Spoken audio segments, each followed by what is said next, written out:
Il y a des gens qui dorment parce qu'ils ont perdu leur visage, c'est-à-dire ils ont perdu leur identité, qui est en fait leur véritable esprit, c'est-à-dire l'esprit qui les familiarise à eux.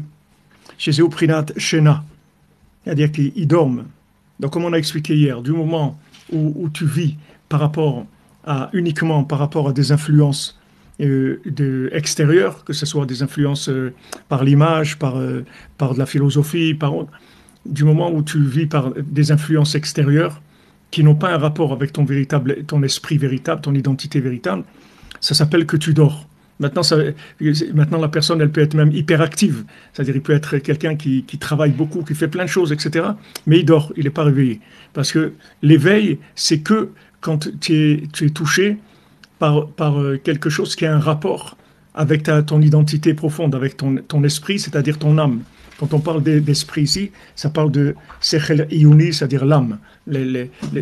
C'est la différence entre l'esprit et le cerveau, l'esprit. L'esprit, ça vient de l'âme. Donc, tant que l'esprit n'a pas été touché, ça s'appelle tu dors. Et ça, nous, en tant que Bali Tchouva, on le voit, parce que le jour où on a découvert, notre esprit, il a été touché, alors on s'est mis en route vers une autre forme de vie. Alors qu'avant, on dormait. C'est-à-dire, on était actif, on faisait plein de choses, mais c'était en dormant. C'est-à-dire, dormir, ça veut dire que en fait, tu es inconscient. Ça veut pas dire que tu es inconscient dans ce que tu fais n'importe quoi. Ça veut pas dire que tu fais n'importe quoi. Mais ça veut dire que maintenant, tu peux être très sérieux, tu peux diriger une entreprise, tu peux être à la tête de Médecins sans frontières, tu peux faire des choses extraordinaires. Mais ça s'appelle que tu dors parce que ça n'a pas de rapport avec toi, tout ça.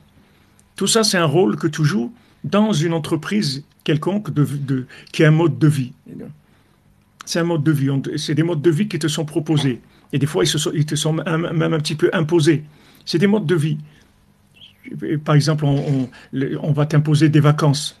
On va t'imposer des vacances, on va dire voilà, maintenant, c'est les vacances de février, ou c'est les vacances de ça, ou c'est les grandes vacances, etc. C'est des systèmes de vie. Mais nous, on n'a pas besoin de vacances. C'est-à-dire, les vacances, c'est pas.